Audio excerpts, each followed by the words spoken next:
جی مشره تاسو خپل خبرو کوي کنه تاسو څنګه راغلی وای اکسنسیب زمانو محسن دی او زه د خپل کلی یو ریټایر استاد یم جی جی جی زه نن تاسو سره د یو څو خبرو په هیله باندې راغلی یم جی استاد محترم تاسو سره خپل خبره شریکه کړئ اصل کې زمونږ د علاقې خلکو ته ډېر تکلیف دی د بجلی د لارې جی جی نو هغوی جرګه وکړه او په جرګه کې ما ته وویل چې ته به لاړ شي او سیف سره به میلاو شي خپله خبره به ورسره شریکه کړي جی جی جی داسې دی اکسنسیب چې زمونږ خلک ډېر پاسمانده خلک دی بالکل مونږ ته د بجلی کمبې خو شته تارونه شته خو په هغې کې بجلي د نش برابر ده په 40 غنټې کې صرف یو غنټه د بجلي راځي هغه هم چې راشي نو یا خو دومره تیزه وي چې میټرې وسوځي تارونه وسوځي یا که تیزه راشي نو د 3 منټه پس دومره کمزوري شي چې دغه زیرو بلب هم بیا نه لګي دې نه علاوه د بجلۍ د نشوالي په وجه زموږ ماشومانو ته ډېر زیات تکلیف دی ټوله شپه پرې روڼ شي هغه شان زموږ د سکول ماشومان چې دي د هغوی امتحانات ورځې شپې دي هغوی هم د بجلۍ د نشوالي د وجې تیاري نشي کولی زموږ خلکو سره ډېر لوی ظلم روان دی که زه سره خپله خبره شریکه کړم نو په تېرو ورځو کې الله پاک مال یو نسۍ راکړی او نسۍ زما ناجوړه هغه ما هسپتال ته یوړو ډاکټرانو وایي چې دا په انکیوبیوټر کې هغې کې 2-3 ورځې پروت و ما ته ټلیفون وشو چې په تا پسې د بجلۍ بل بقایا دی ما دا څنګه بقایا ده ما خو بل ورکړی وایي نه جرمانه ده پسې ده بیا بیا بل پسې هم سیوا راغلی ما چې معلومات وکړو نو په ما پسې په توک باندې بل راوستی و ما 100 روپۍ دي چې 50,000 روپۍ دي ما خپل بچي د دوايانو دپاره څه لږې ډېرې پیسې په پنډ کې پرېښودې وې هغه مې راغستې وې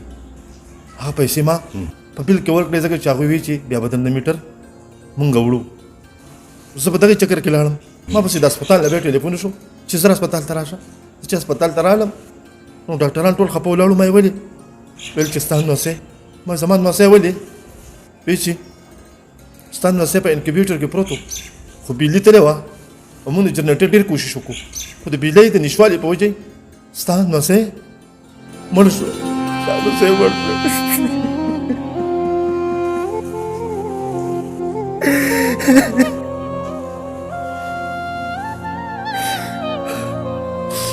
اکسنسیب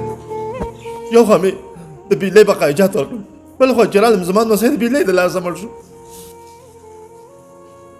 دا خبره خو به زه پرېږدم خو زما د کلي خلکو ته ډېر تکلیف دی په چا پسې د 2-3 روپو په ځای باندې 15,000 روپۍ بل راغلی په چا پسې 1 لک روپۍ بل راغلی او بجلي ورته په هغې ولټېج کې هم نه میلاوېږي زموږ هر څه تقریبا په بجلۍ دي او بله دا خبره هم چې زمونږ کوم ټوبیل دی هغه په بجلۍ باندې چلېږي د 100 ورځو نه بجلي نشته ټوبیل بند دی زمونږ پورې غر کې یو چینه ده زمونږ واړه ماشومان ګلالۍ زنانه پیغلې هغه چینو ته اوبه ځي چې سهار لاړ شي دومره ګڼې چې ماښامې نمبر راشي د شپې د 12 بجو پورې هلته پایې چینو کې وي زمونږ خویندې زمونږ ماشومان یې په سر باندې اوبه راوړي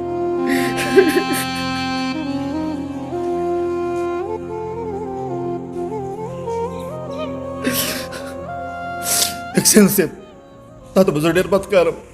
ځکه چې موږ ډېر زیات خفه شوي یو موږ ډېر زیات دردېدلي یو چې په خپله بجلۍ کې په خپل حق کې موږ په سر باندې اوبه راوړو په خپله بجلۍ کې موږ سره ظلم کېږي زموږ خلک ډېر مزدور کار دی زموږ خلک ډېر زیات غریب دی لاچاره دی بېوسه دی اکسنسیب دا ځل خو زه خلکو په جرګه رالېږلی یم چې اکسنسیب ته په رضا خبره وکړه چې زموږ دا خبره حل شي موږ ته ولټیج برابر شي موږ ته په وخت باندې بجلي ځي او په وخت باندې راځي موږ د لوډ شیډینګ نه انکار نه کوو دغه فکټرو والا یا کپلو والا یا نور چې څوک بجلي استعمالوي هغوی ته تیزه بجلي وي خو دا هم د هغو حق دی هغوی ته خپله بجلي ورکوي موږ ته خپله بجلي راکوي څومره ماشومان څومره ګلالي څومره زنانه به د بجلۍ د نشوالي په وجه باندې په ستونزو کې وي په تکلیف کې وي دا درد تاسو نه پېژنئ تاسو راوځئ د خپل ایس ایر کنډیشن نه تاسو ته پته ولګي چې خلک څومره په تکلیف کې دي اکسنسیب که زمونږ دا ستونزه ته لږه په ځان باندې راولې که نه یو خاص تا ته بیا پته ولګي چې دې خلکو ته څومره تکلیف دی دا خلک څومره په تکلیف کې او څومره په درد کې مبتلا دی اکسنسیب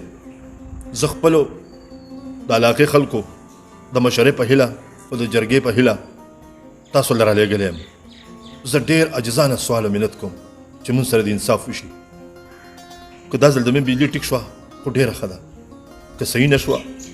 بیا به مونږ بله لار اختیارو هغه چې د قانون هر یوه صحیح لار وه بیا به مونږ په هغې باندې چلېږو په هغې به بیا چلېږو مونږ. استاد صاحب دا دومره جرګې دلته راغلي دي دومره خلک دلته راغلی دی خو دا تاسو چې دلته رالی که نه د دې شلو او د دې زرو جرګو نه ستاسو دا یوه جړه نه ده دې زما دا زړه ارې ارې کو. محسن استاد صاحب څنګه چې تاسو ته معلومه ده چې بجلي یو لویه مسله ده او زه به رښتیا خبره وکړم څه زموږ خپلې کمزورۍ هم شته زموږ خپلې غلطۍ هم شته د برې نه هم داسې څه اډر وي چې موږ هغه فالو کوو چېرته بجلي ټریپ کېږم وغیره وغیره دا ټولې خبرې شته خو زه به څه ووایم زمونږ نه هم ډېر زیاتی کېږي دا زه بلکل منم خو داسې ده چې څه په دې خلکو کې هغه غیرت پښتو لږ کم شوي دي. دغه مالدارو خلکو کې سولرې ځان ته لګولي غټې غټې بیټرانې لګولي هغه د غریبانو دا درس څه پېژني نو چې دا خلک په پرامن هړتال کې ورسره نه ملګري کېږي په جرګو کې نو د دې غریبانو خبره خو ځای نه نیسي. دا خو زمیني حقایق دي چې دا خلک ته انکار کوي دا ټول د الله پاک بندیان دي څنګه چې د ځان لپاره خوښې داسې بل چا لپاره هم خوښې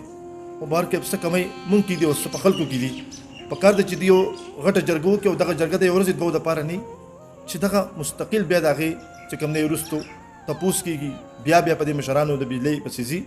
چې زمونږ د کار څه چلو شو نو څه نه څه ځای به ونیسي نو دغه خلک هم یو پیرت به راشي او بیا خبره ختم شي. ما ته پته ده ستاسو د علاقې خلک ډېر پښتانه ښکلی خلک دی پر امن احتجاج کوي څه ګناه ورته نشته داسې او څه زیاتې چې ستا د مشرانو سره شوی دی یا ستاسو سره شوی د هغې زه بخښنه غواړم او انشاءالله زه به بھرپور کوشش کوم چې زه د نن نه پس په دې مسله کې خپل سپیشل کردار ادا کوم او ستاسو د علاقې د بجلي ټیک شي. خو تاسو به هم غلي کېږئ نه پوره امن احتجاج به تاسو هم کوئ چې کله ضرورت شو خو زه به انشاءالله کوشش کوم چې د احتجاج نه مخکې ستاسو دا مسله حل شي انشاءالله. اکسلنس صاحب پوه شومه زه چېرته چا دونه مجبوره کړی نو استادو خبرو بالکل مجبوره کړم. ډېره مهرباني ډېره مهرباني ډېره مهرباني.